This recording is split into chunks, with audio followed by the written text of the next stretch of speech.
नमस्कार। लंदन से मैं हूं शिवकांत। नेतृत्व की सच्ची परख संकट के दिनों में ही होती है। कोविड-19 की महामारी भी नेतृत्व की सच्ची परख बनकर सामने आई है, क्योंकि इस महामारी जैसा संकट दुनिया ने दूसरे विश्व युद्ध के बाद से नहीं देखा।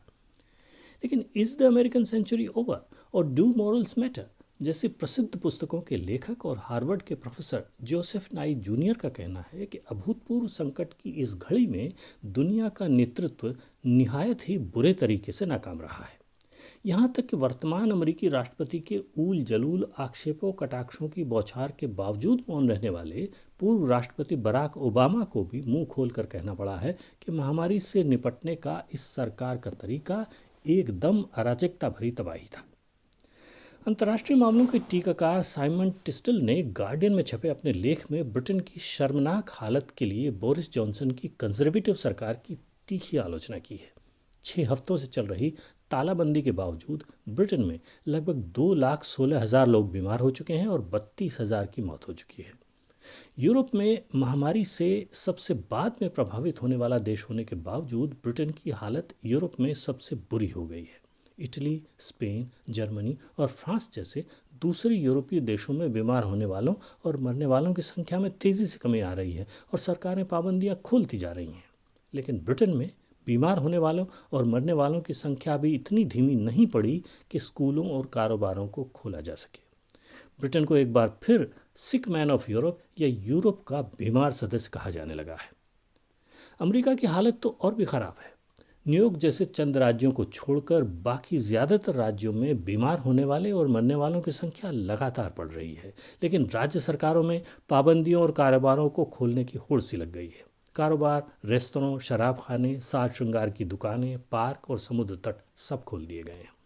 लोग सामाजिक दूरी के नियमों को ताक पर रखकर मास्क पहने बिना घूमने लगे हैं और मास्क पहनने या सामाजिक दूरी रखने के नाम पर लड़ाई झगड़े पर उतर आते हैं। राष्ट्रपति ट्रंप का मास्क पहनने से इनकार कर देना और सामाजिक दूरी की पाबंदियों का मजाक उड़ाना भी लोगों को उकसा रहा है। यह सब तो तब है जबकि 13,65,000 लोग बीमार हो चुके हैं और 81,000 मारे जा चुके हैं। अमेरिका जैसी बुरी हालत दुनिया के किसी देश की नहीं हुई है और हालात अभी और भी बुरे होने की आशंका है। प्रोफेसर जोसेफ नाई जूनियर लिखते हैं कि सशक्त नेता वे होते हैं जो संकट के दिनों में लोगों को उनके हित की बात सिखाकर एकजुट कर सकें। अपने लक्ष्य बनाने और उन्हें हासिल करने में लोगों की मदद करना ही नेतृत्व की निशानी है, लोगों को एक दूसरे से भिड़ाकर अपना उल्लू सीधा करना नहीं। विंस्टन चर्चिल और नेल्सन मंडेला के पास लोगों को उनके हितों की खातिर एकजुट करने की क्षमता थी। नेल्सन मंडेला ने दक्षिण अफ्रीका के काले बहुसंख्यक लोगों को रंगभेदी दौर के अत्याचारों की दुश्मनी निकालने की बजाय उन्हें माफ़ करने और भाईचारे की भावना से नए गणतंत्र की नींव रखने के लिए तैयार किया था। वे चाहते तो संख्या बल के आधार पर काली प्रभुसत्ता वाले लोकतंत्र की स्थापना भी कर सकते थे, जिसमें रक्तपात का खतरा था। इसी तरह चर्चिल ने ब्रिटेन के लोगों को ऐसे समय हिटलर के नाज़ी जर्मनी के सामने घुटने न टेकने और युद्ध के लिए कमर कसने को तैयार किया था, जबकि ब्रिटेन एकदम अकेला पड़ गया था। जर्मनी ने लगभग पूरे यूरोप पर कब्जा कर लिया था और ब्रिटेन पर चढ़ाई की तैयारी कर रहा था। अमेरिका तब तक युद्ध में कूदने के लिए तैयार नहीं था। ऐसे में चर्चिल ने लोगों को अपनी प्रभुसत्ता बनाए रखने के लिए अपना सब कुछ कुर्बान करने, देश के लिए बिना उफ किए जो कुछ बन पड़े करने और अकल्पनीय कठिनाइयां झेलने के लिए तैयार किया और बाद में अमेरिका को भी युद्ध में उतारने में कामयाब हुए, जिसके बिना हिटलर को मात दे पाना संभव नहीं था। संकट का सामना करने के लिए इस तरह की सामाजिक एकजुटता उन्हीं देशों और समाजों में संभव है जो द्वेष और विचारधारा की दुश्मनी से बंटे हुए न हों या फिर नेताओं में उन्हें एकजुट करने का सामर्थ्य हो। कोविड-19 की महामारी से निपटने में भी वही देश ज़्यादा कामयाब रहे हैं जहां सामाजिक और वैचारिक ध्रुवीकरण गहरा नहीं है, जैसे वियतनाम, दक्षिण कोरिया, चीन और जर्मनी। अमेरिका, ब्रिटेन और ब्राज़ील का हाल बुरा है और भारत भी उसी रास्ते पर है। ब्रिटेन में सत्ताधारी कंजर्वेटिव पार्टी ने यूरोपीय संघ से बाहर निकलने के लिए जो यूरोप विरोधी और आप्रवासन विरोधी जहर फैलाया था, उसका असर अभी तक बना हुआ है। भारत में भी वैचारिक ध्रुवीकरण इतना बढ़ चुका है कि समाज के बड़े तबके को सरकार के किसी काम और किसी सरकारी एजेंसी पर भरोसा नहीं रहा है। इसलिए लाइलाज महामारी के लिए दुनिया भर में लगाई जा रही तालाबंदी को तुगलकी फरमान समझा जाता है। संक्रमण की जांच परख के लिए आने वाले स्वास्थ्य कर्मियों का आभार मानने की बजाय उन्हें दुश्मन समझकर उन पर पथराव और गाली गलौज किया जाता है और थूका जाता है। तालाबंदी पर अमल कराने के लिए लगाए गए पुलिस कर्मियों पर भी पथराव और हमले किए जाते हैं। अविश्वास और प्रतिरोध की इसी भावना के चलते स्वास्थ्य कर्मियों के साथ साथ भारत में बड़ी संख्या में पुलिसकर्मी भी कोविड-19 का शिकार बन रहे हैं। अमेरिका में भी ऐसा हो चुका है। न्यूयॉर्क के पुलिस विभाग NYPD के 9,000 से भी ज़्यादा पुलिसकर्मी महामारी की चपेट में आ गए थे। महामारी अमेरिकी जंगी जहाज़ थियोडर रूजवेल्ट और फ्रांसीसी जहाज़ शार्ल डिगोल समेत 25 जंगी जहाज़ों में भी फैल चुकी है। अभी तक दुनिया तालाबंदी और टेस्ट और टोह की तरकीबों से महामारी की रोकथाम में लगी थी, लेकिन अब उसके सामने उससे भी बड़ी चुनौती खड़ी हो गई है और वह है जनजीवन और कारोबार को फिर से पटरी पर लाने की। इसकी सबसे बड़ी वजह है यह है कि तालाबंदी अलग अलग देशों में अलग अलग समय पर लागू की गई है और उसे खोलने का काम भी अलग अलग समय पर अलग अलग रफ्तार से हो रहा है। इसमें खतरा इस बात का है कि अगर लोगों ने सामाजिक दूरी की सावधानी नहीं बरती तो जहां बीमारी फैल रही है वहां से उन हिस्सों में दोबारा फैलने लग सकती है जहां इसका फैलना बंद हो चुका था। कई देशों से इस तरह की खबरें मिलने लगी हैं। मिसाल के तौर पर दक्षिण कोरिया की राजधानी सोल में 34 नए लोगों को वायरस लगने के बाद शहर के सारे बार बंद करने पड़े हैं। सिंगापुर और जर्मनी से भी पाबंदियों में ढील दिए जाने के बाद से वायरस के नए केसों में उछाल आने की खबरें हैं। ऐसे में कल्पना करें अमेरिका और ब्राज़ील की। दोनों देशों के राष्ट्रपति कोविड-19 की महामारी को गंभीरता से नहीं लेते। दोनों मास्क पहनने और सामाजिक दूरी रखने जैसे बचाव के उपायों का मजाक उड़ाते हैं। अपने ही वैज्ञानिकों, आर्थिक सलाहकारों और खुफिया विभाग की बातों को नहीं मानते। जिन राज्यों में दूसरी पार्टी के गवर्नरों की सरकारें हैं, वहाँ के लोगों को पाबंदियाँ तोड़कर अपनी आज़ादी के झंडे उठाने के लिए उकसाते रहते हैं। वहाँ दुकानों, कारोबारों, रेस्तराओं और शराब खानों के खुल जाने और यातायात शुरू हो जाने की वजह से अगले महीने तक यदि महामारी और तेज़ी से फैलने लगती है तो इसका बाकी दुनिया पर क्या असर होगा। चीन से पूछा जा रहा है कि उसने जनवरी में ही वुहान का हवाई यातायात बंद क्यों नहीं किया। हवाई यातायात के जरिए वायरस को पूरी दुनिया में क्यों फैलने दिया। राष्ट्रपति ट्रंप की नीतियों की बदौलत यदि अमेरिका में महामारी उसी तरह फैलती रही और अमेरिका ने हवाई यातायात को खोल दिया तो क्या होगा। दुनिया के हर देश का अमेरिका के साथ आना जाना है। क्या हर देश अमेरिकी हवाई यात्रियों के साथ आने वाली महामारी को रोक पाएगा। चीन से कम सवाल तो पूछ सकते हैं कि उसने जनवरी में अपने हवाई यातायात को बंद न करके दुनिया को पूरी तरह संकट में क्यों डाला। क्या यही सवाल आप अमेरिका से पूछ पाएंगे। दुनिया में कितने ऐसे देश हैं जो अमेरिका से आने वाले हवाई यातायात को और जिन देशों के साथ अमेरिका का हवाई यातायात चल रहा होगा उन सभी देशों के हवाई यातायात को बंद कर सकेंगे।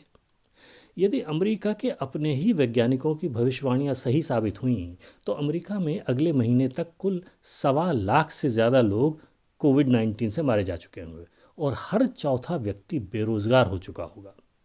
अमेरिका के इतिहास में कोई राष्ट्रपति इतने शानदार प्रदर्शन के बाद चुनाव नहीं जीत पाया है।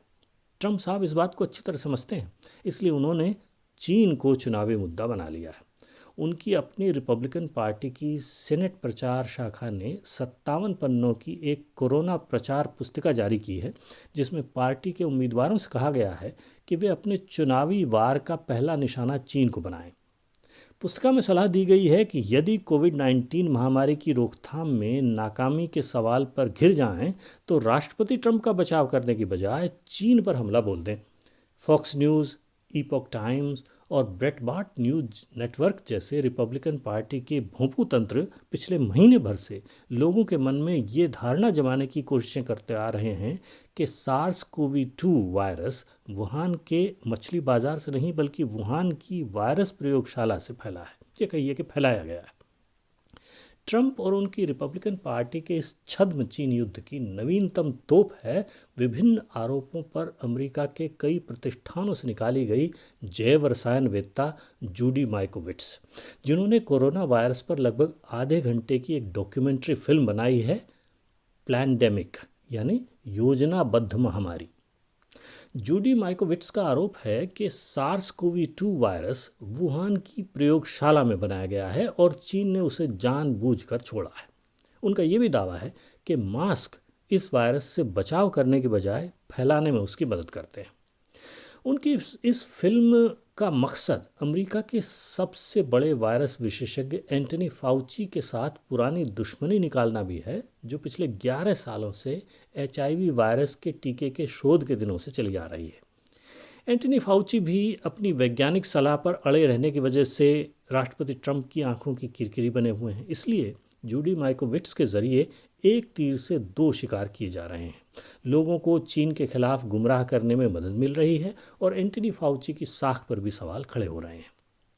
एंटनी फाउची समेत अमेरिका के लगभग सारे बड़े वायरस वैज्ञानिक और शोध संस्थान सार्स कोवी 2 वायरस के वुहान की प्रयोगशाला से फैलने की धारणा का खंडन कर चुके हैं। विश्व स्वास्थ्य संगठन भी इसका खंडन कर चुका है। चीन की जिस प्रयोगशाला से वायरस के रिसाव या फैलाव का आरोप लगाया जा रहा है, उसमें फ्रांस भी एक साझीदार है और वह विश्व स्वास्थ्य संगठन की देखरेख में चलती है, काम करती है। लेकिन चुनाव प्रचार एक ऐसी चीज़ है, उसमें इस तरह की मामूली बातों पर ध्यान नहीं दिया जाता। नहीं, इस बात पर कोई ध्यान दिया जाता है कि जब 1918 के स्पेनी फ्लू का वायरस सार्स, मर्स, इबोला, बर्ड फ्लू और स्वाइन फ्लू जैसे रोग फैलाने वाले सारे वायरस जानवरों से फैले थे, तो सार्स कोवी 2 में ही ऐसी क्या खास बात है कि वह जानवरों से नहीं फैल सकता? केवल उसे ही प्रयोगशाला में बना क्यों मान लिया जाए? क्योंकि न मानने पर चोट उस सुनियोजित पशु फार्म उद्योग पर पड़ने का खतरा है जिसकी जेबें काफ़ी गहरी हैं और अमेरिका के कई सांसद और सेनेटर उन जेबों से बंधे हुए हैं।